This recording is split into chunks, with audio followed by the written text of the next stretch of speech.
Are you a movie buff? Do you love dissecting and analyzing your favorite films? Look no further than the Projection Booth podcast. Join host Mike White and a bevy of guest experts as they explore the history, themes, and legacy of cult classics, obscure gems, and mainstream hits. Join us every week for a unique and engaging look at your favorite movies. So sit back, grab some popcorn, and tune in to the Projection Booth podcast, available on all major podcast platforms.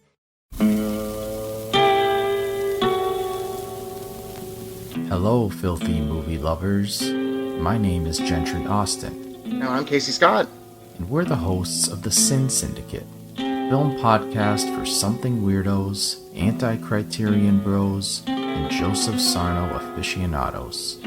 Join us semi-weekly as we peer into the adults-only theaters and sticky-floored cinemas of the golden age of sexploitation, when the morals were loose, the laws were murky, and the intercourse was all simulated. Find us now on the Someone's Favorite Productions podcast network.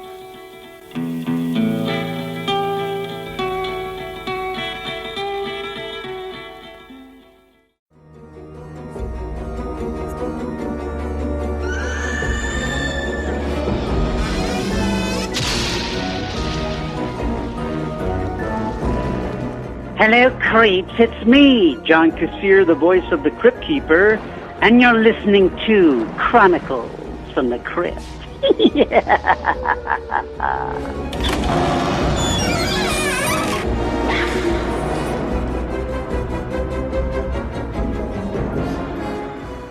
Hello there, kiddies. It's me, Casualty Chris. And this is Father Malone. And we are the hosts of Chronicles from the Crypt, a twice-a-month look at the horror anthology series Tales from the Crypt that aired on HBO from 1989 to 1996.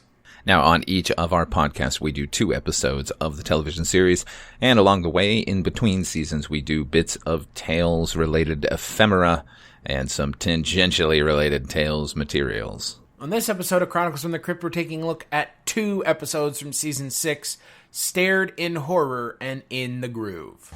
When I think of you, my heart goes flopsy as I contemplate your sweet autopsy. Your skin is green and blue, whatever would I do without my fine cadaver? That love in which I know I'll fall starts with the unkindest cut of all. Thank you. They don't call me the creative writing corpse for nothing. Thank you. My next poem is a little experimental number I've been working on. I hope you like it.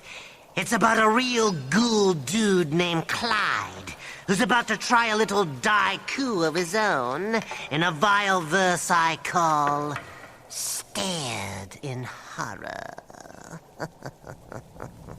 So Staired in Horror aired December 14th, 1994. It is directed by Stephen Hopkins, written by Teller, yes, that Teller, of Penn and Teller, and Calm Decay. It stars D.B. Sweeney and Rachel Ticotin, along with R. Lee Ermey.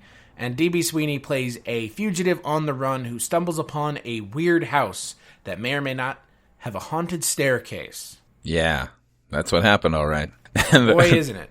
Yeah, all right, so this is this particular episode is based on a Vault of Horror number 23, with it was written and the artwork was done by Graham Ingalls, who is a great artist, but his women's faces are terrible. This particular episode deviates wildly from the original one. There's no chain gang, there's no curse necessarily. I liked the concept of this one quite a bit, I gotta say. If it's betrayed at all, and it is betrayed pretty heavily, it's the old age makeup on Rachel Ticotin there. Like, it is spectacularly bad. Yeah, the old woman makeup on Rachel Ticotin is awful.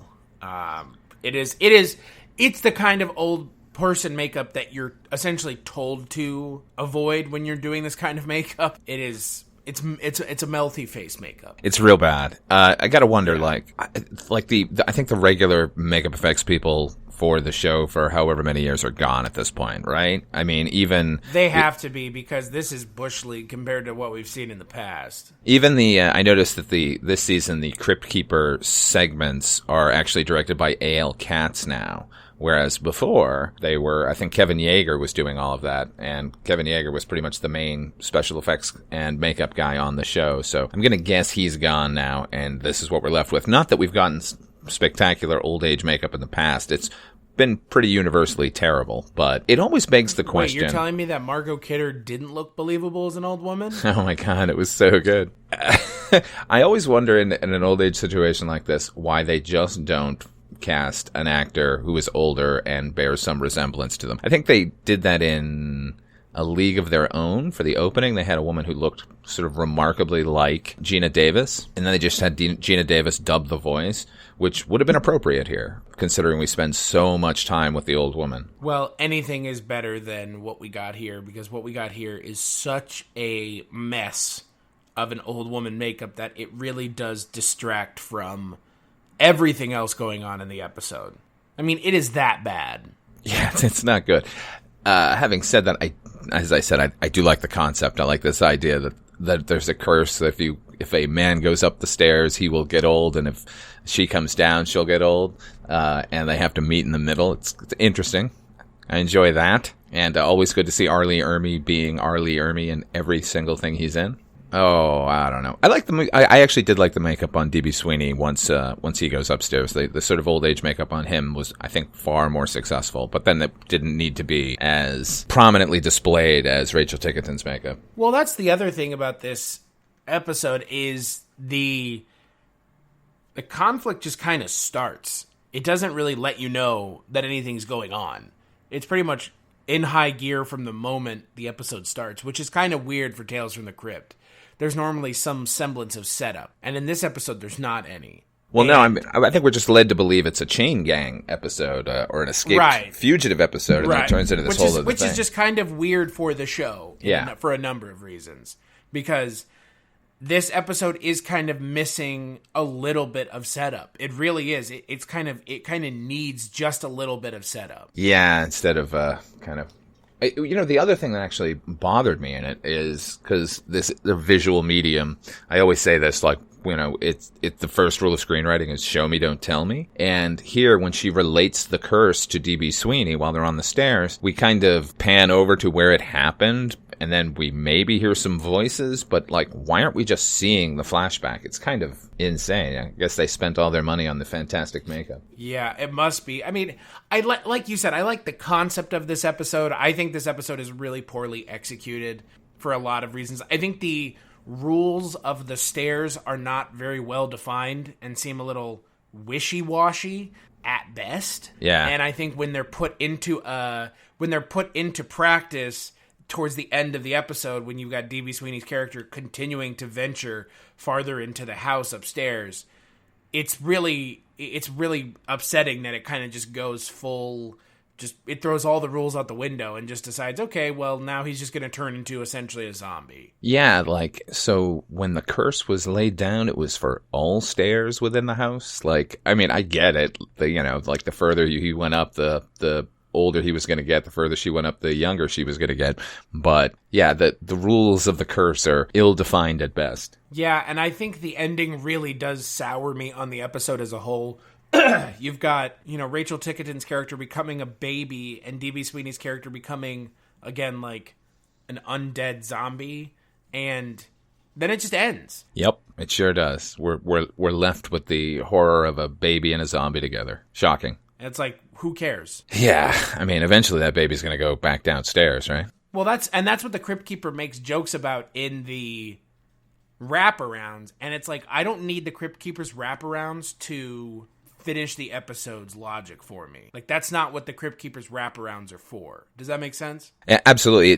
That is 100% true with the television series. I think in the comic, the Crypt Keeper or the Vault Keeper or the Old Witch would come in and give a little bit of a wrap up to let us know what happened further on, but that is absolutely not the Crypt Keeper's job here on the show. He's just supposed to sometimes he didn't even mention the episode. He just continues whatever sketch he was doing at the beginning. Right, which is normally what happens. So, but yeah, you've got the Crypt Keeper. He wraps up the episode, and it's so weird. It doesn't really work.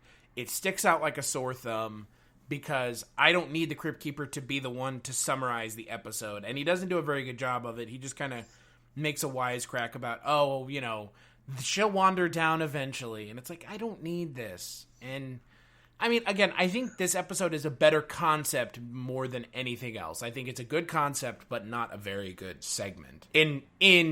In execution, that is. I probably would have enjoyed it more had I not been staring in horror at the makeup and not the plot line of the thing. So, but hey, look, this is a supernatural episode for once. I'm not going to complain about that. Really liked it, and like I said, as supernatural as I guess this show is willing to go anymore, which is a fucking shame. Virtually never. Well, why bother on Tales from the Crypt? Which is a shame, a total shame. Yeah, so I'm going to go ahead and say skip this one. Yeah, I'm going to say skip it as well. Again, I don't need the Crypt Keeper to be the one to finish the episode for me, and that's never been like you said in the show. That's never been the Crypt Keeper's job. Yeah, not. So I don't need it now, and don't start changing the way you do things in the 6th season of the show. Well, they did introduce that young character, right? Like the Crypt Keeper get pregnant by this time. Isn't that what all television shows do by then? All right, let's talk about the next episode, In the Groove. Oh, hello, kiddies. You're just in time for your driving lesson. Today, we'll be learning about parallel parking and the right way to look behind when hacking up. But first, I thought we'd go over a few common hand signals. This, of course, means you're turning right. And this means you're turning left. And this means... slow down. It's time to watch Tales from the Crypt. Tonight's moving violation concerns a disc jockey who's so cutting edge, he may lose his chap. I call it In the Groove. So In the Groove aired December 21st, 1994. It stars Miguel Ferrer, Linda Doucette, and Wendy Malick. It's directed by Vincent Spano and written by Jack Temchin. Miguel Ferrer plays a shock jock who has a woman brought in to help him possibly up his ratings. And this episode is bizarre because this feels like Twilight Zone. Yeah, this feels like Alfred Hitchcock Presents, man. I don't get it. And okay, well, speaking to that, this isn't even shock suspense stories where they derive the story from. This is crime suspense stories number 21. It was written by Al Feldstein and artwork by Jack Davis. Comic is very similar to what we get here. Yeah, was this a Tales from the Crypt episode? Like, it just seemed like a crimey episode. There's a murder being planned and double crosses and stuff, but I mean, I guess it's no different than some of the other episodes we've been getting over the past 6 years here. But, once again, let's get Miguel Ferrer in and then not give him a decent episode with which to star. Well, holy shit, this is not only is it Miguel Ferrer in this episode, this is the second time he's been on the show in yet another episode that is just a complete mess. I will say that at least the first episode had supernatural stuff. That's true, but it was so weird. Like that last one, it was just guy comes back from the grave for no good reason. I mean, he had a reason, but we didn't get a sort of supernatural explanation. So, but you're right. Like, if I'm going to put these two episodes against one another, I'm going to probably choose the other one just because I like zombies. This one, it's just I don't know. What is his show, man? Like he's doing a sex call-in show, but he's doing it during drive time in the mornings. And then he insults the people who call in. And his mother left them the station, but they have a ton of stations, but he can only be on air talent. I'd want to read that will. It was probably more interesting than the episode we see. Yeah, I didn't really have any clue as to what was going on with the character relationship between Wendy Malick and Miguel Ferrer. They mentioned it a couple times, but I didn't understand. I didn't understand what they were going for with his character's show. And then when Linda Doucette shows up, she has supernatural powers but doesn't? Yeah, what was that? Yeah. I don't know. I didn't get it, because apparently she had supernatural powers, but she didn't have supernatural powers. But it's like, she like lays hands on him and then suddenly has a flash of brilliance about how to fix the show or something. And that happens a couple of times. So I was convinced this was going to be a supernatural episode, but that just wasn't the case at all. And can I just say, Vincent Spano, I've enjoyed his performances in the past, but he's a terrible filmmaker. There are shots in this that just make me cringe. Anyone who thinks a close-up of Miguel Ferrer's mouth is somehow sexy, which I think he frames a couple of times, it's not.